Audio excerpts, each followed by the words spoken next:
Década de 60 também é onde se prolifera os movimentos de educação popular, alfabetização de adultos, método Paulo Freire, a Escola de Aplicação da USP, o Grupo Experimental da Lapa, em São Paulo, né, com várias propostas inovadoras, inclusive para a formação de professores, mas tudo isso foi extinto, né, com o período da ditadura militar, por suspeita de subversão. Então, tudo que você abre a mente das pessoas, né, que você podia debater, que você podia trazer uma opinião crítica, era sinal de subversão.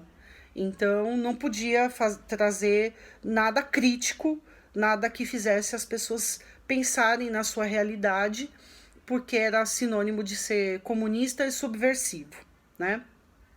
Bom, durante o período militar, houve a promulgação de uma nova lei de diretrizes e bases da educação em 71, que aí mudou a estrutura do ensino, né, para primeiro e segundo grau, aí você divide primeiro grau de primeira a quarta série, de quinta a oitava série, o ensino médio, que era o segundo grau, passou a ser quase 80% dele profissionalizante, então você tinha as turmas de ensino de segundo grau regular, né, que era o propedêutico, né, que chama, para formação clássica, para ingresso no vestibular. E é nesse período também que se cria o vestibular, a proliferação dos cursinhos e tal, que aí você vai abrir um campo de trabalho para professores, mas não necessariamente professores que atuam na escola regular. Né? Você vai ter uma proliferação de professores também egressos, muitas vezes de outras formações nos cursinhos. Tá? E aí você vai ter uma formação técnica e aí dentro dessa formação técnica está incluso o magistério, né? Que aí deixa de ter o nome de curso normal e passa a ter o nome de formação em magistério, tá? Bom, nesse período também vai ser importante que os cursos de formação de professores nas universidades passaram a ter a nomenclatura de licenciatura curta e licenciatura plena, né? Então, a licenciatura curta era um curso de 2 anos que habilitava o professor a ministrar aulas de quinta a oitava série, das disciplinas regulares. E a licenciatura plena, o professor podia dar aula de quinta a oitava e no segundo grau, né? Hoje o ensino médio. Muita gente foi fazer a licenciatura curta porque ela durava 2 anos e ela era mais barata. E aí você tem uma proliferação também de universidades particulares oferecendo essa licenciatura curta. Por quê? Porque as universidades públicas continuaram oferecendo a licenciatura plena. Né? E quem vai oferecer a licenciatura curta são as universidades particulares. Então você tem um aumento grande das universidades particulares para abraçar essa formação de professores que visava ampliar o número de professores atuando, né, com formação de uma maneira rápida. Não necessariamente essa formação ela era eficiente, né? Mas muitos dos meus professores tinham licenciatura curta, né? E depois ele ia lá, passava um tempo, porque ele queria subir na carreira. Você começa a ter um debate a partir da década de 80 da instauração da carreira do magistério, aí com toda a luta para a redemocratização, você também vai ter uma luta para que a carreira docente também tenha as suas bases formadas, né, os seus direitos garantidos e a formação, né? Então, o professor vai poder subir na carreira e tal, então ele acabava fazendo a licenciatura plena enquanto ele já era professor. Muitos fizeram assim, tá? Bom, e o que vai acontecer também nesse período da redemocratização? Com a instauração da carreira, você começa a ter a retomada dos sindicatos de professores, né, a reorganização sindical. Então, os professores começam a reivindicar direitos, né? Vamos pensar que na década de 40 você começa a ter um aumento do salário dos professores, né? No período lá getulista, né? Você tem uma equiparação, né? Com a formação de nível superior, então o professor ganhava relativamente igual a um advogado, a um médico, a qualquer outra carreira de nível superior. Esse salário ele vai sendo defasado ao longo do tempo, né? Ele vai decaindo ao longo do tempo, né? E essas perdas salariais não vão sendo repostas, e aí tudo que afeta, toda a precarização do trabalho que vai acontecendo ao longo do tempo, também vai acontecendo na carreira docente, tá? Na década de 80, tem as reorganizações sindicais, então os professores começam a ter uma força e uma voz, né? Para poder lutar pela sua carreira, começam a ter as primeiras greves de professores, por salário, por melhores condições de trabalho, né? E nesse período aqui, já no final dos anos 80, a gente tem a criação dos Cefams, né? Que eram os centros de formação de magistério, centros estaduais de formação do magistério. E ele ficou funcionando até o início dos anos 2000, né? Os Cefams, eles tinham aqui em São Paulo, eles tinham uma característica de formar o professor com uma visão muito ampla, muito politizada, trazendo novas ferramentas, novas propostas pedagógicas. Dentre todas as formações de nível técnico, né, a formação dos Cefams foi a que mais foi bem avaliada ao longo da nossa história. Bom, e aí a gente tem a LDB de 94, com a obrigatoriedade da licenciatura, que aí acaba esse negócio de licenciatura curta, licenciatura plena, né? Você tem licenciatura, né? Então, todo professor, você pode puxar lá na LDB, né? Para você atuar no ensino do ensino regular, no ensino fundamental e ensino médio, você precisa obrigatoriamente ser licenciado, tá? E para trabalhar nas séries iniciais, você precisa ter pedagogia, né? Abrindo-se uma exceção, né, para as regiões, né? Você tem uma brecha lá no artigo 62 que autoriza o curso normal em locais onde não há acesso ao curso superior. Então, muitas regiões ainda do Brasil ainda tem o curso normal, o curso de magistério, né? Por conta dessa brecha da lei, da LDB, que autoriza com que os professores que têm o magistério, né, o curso normal, atuem nas séries iniciais na educação infantil. Mas isso já era para ter caído desde 2004, né? A LDB de 94 teve 10 anos para se implantar 100% do curso de pedagogia para as séries iniciais. Isso não foi feito, né? A gente tem uma diferença entre o curso de magistério e o curso de pedagogia. O curso de pedagogia, ele é essencialmente um curso filosófico, né? Ele é um curso que foi criado para se pensar educação, né? E o curso de magistério é um curso que foi pensado para se fazer educação, né?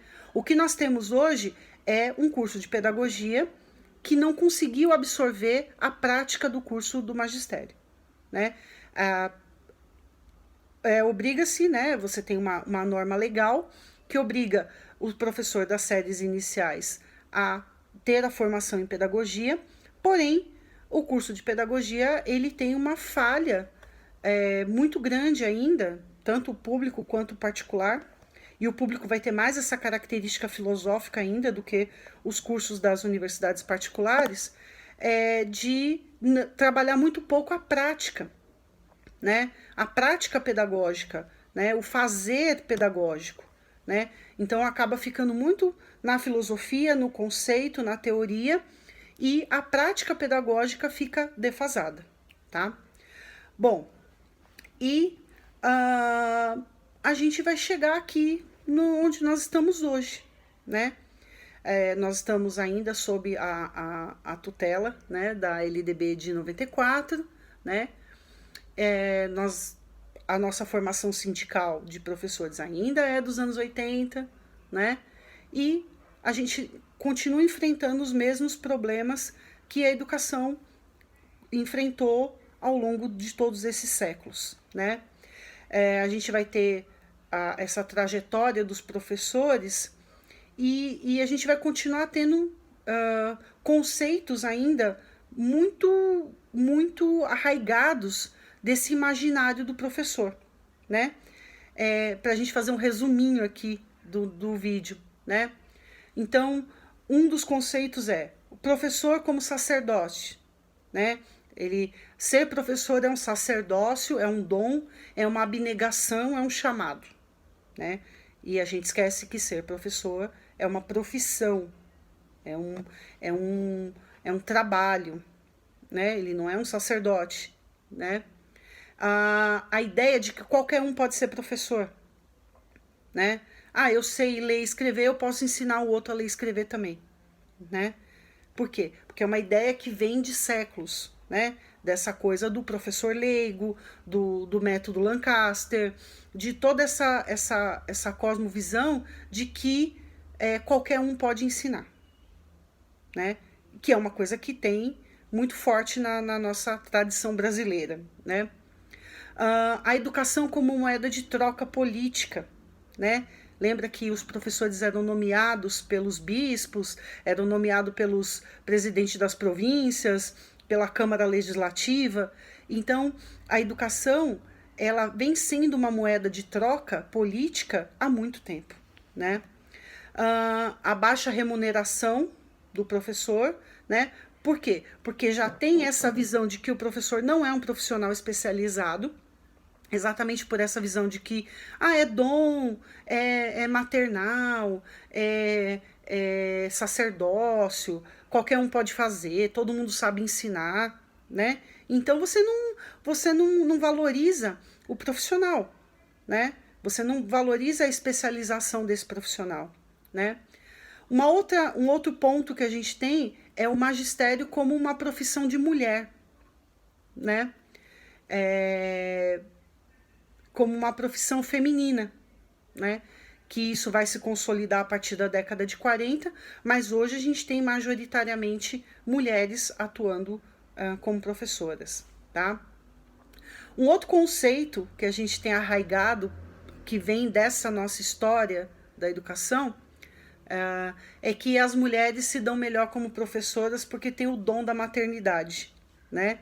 Elas lidam melhor com crianças porque a mulher já vem com o chip implantado, né, de ser mãe. Só que não, né? Nem toda mulher vai ser mãe, nem toda mulher sabe ser mãe, e ser professor não é ser mãe de ninguém. É você exercer uma profissão específica que trabalha com ensino e aprendizagem, né? Bom, além disso, o magistério, na visão que ainda se tem, ele paga mal porque é uma profissão de mulher, e mulher não precisa ganhar bem, porque um dia ela vai casar, né? Um dia ela vai casar e o marido vai sustentar a família, né? Como dizia aquele célebre político paulista, né? Que eu não vou citar o nome, né? Não existe professora mal remunerada, existe professora mal casada, né?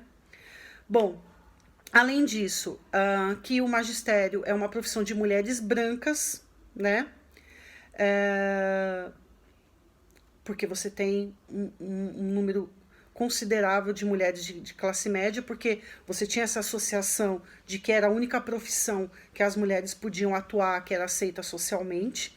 Então, as mulheres brancas vão dominar o magistério durante muito tempo, né? Atualmente que a gente está tendo uma mudança por conta do acesso das pessoas negras à educação como um todo, né? Que o magistério também é uma profissão de mulher, porque vai conciliar com os afazeres domésticos, né? É uma profissão que facilita com que a mulher tenha tempo para cuidar da sua casa, dos seus filhos, etc. Só que não, né? O conceito de que o professor também é responsável pelo investimento da sua formação continuada, né? Isso a gente vê lá de trás, né? Lá dos 1700, lá, fala, ó, professor, se você quiser se aperfeiçoar, né? Lá do começo do século XIX, você tem que pôr do seu bolso, né? Dos 1800, tem que pôr do seu bolso. E ainda hoje é assim. Não existe um programa de formação continuada abrangente, público, né? Você tem algumas iniciativas de prefeituras, de estados, né? Mas não é algo efetivo, né? As inovações pedagógicas sempre demoram a chegar no país. Quando a gente começa a discutir um tema fora do país, eles já estão muito avançados nessa discussão, né? E a não valorização dos cursos de licenciatura e pedagogia, né? Tidos como cursos universitários de caráter menor, tá? Tudo isso acontece e ainda está acontecendo no nosso país porque não tem um projeto de educação nacional, mas projetos políticos que mudam a cada 4 anos e vão desestruturando todo o processo educacional, né? E o professor acaba se tornando um elemento desse processo. Mal formado, mal remunerado, sendo exigido ao máximo tecnicamente e emocionalmente, né? Pois o processo educativo, ele gera vínculos emocionais, né? Por isso, não é para você ser mãe do aluno, mas você cria vínculo com os alunos. É inevitável que você crie um vínculo afetivo com os alunos, né? Por isso que tantos professores hoje estão sofrendo com um processo de ansiedade, depressão, outros transtornos psicoemocionais, né? Decorrente, inclusive, da falta de apoio institucional, né? Da violência que você começa a ter na escola, né? Violência física, emocional, assédio moral, né? Que você começa a ter cotidianamente, porque não existe uma valorização da carreira no Brasil. Bom, e como é que a gente consegue mudar isso, né?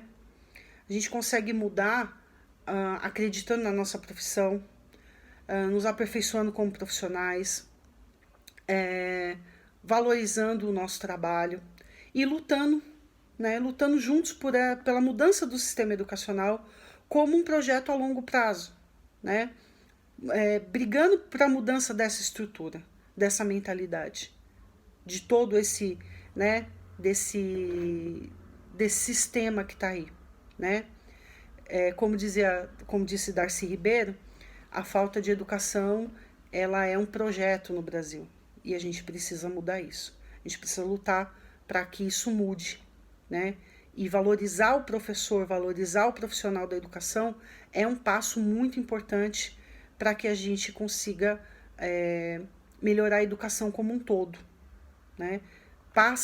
Inicia o processo de melhoria da educação, ele começa pelo professor, ele começa pela formação do professor, ele começa pela valorização do professor. Não adianta você ter uma estrutura, você ter tecnologia e você não ter um professor bem remunerado, bem qualificado e bem emocionalmente, né? Enquanto a gente não tiver isso, nós não vamos ter uma educação de qualidade. Então, valorizar a educação e ter uma educação de qualidade passa prioritariamente pela valorização do professor, tá? Bom, esse é o nosso primeiro episódio, né, da história da educação no Brasil. Se você gostou desse vídeo, né, deixa o seu like, compartilha com seus amigos, pode usar à vontade o nosso material, né, divulgue, né, o nosso conteúdo. Bom, e acompanhe os nossos próximos capítulos, né, da nossa saga da educação, e os conteúdos da Coletiva Educação, tá bom? Nos vemos na próxima semana. Tchau, tchau.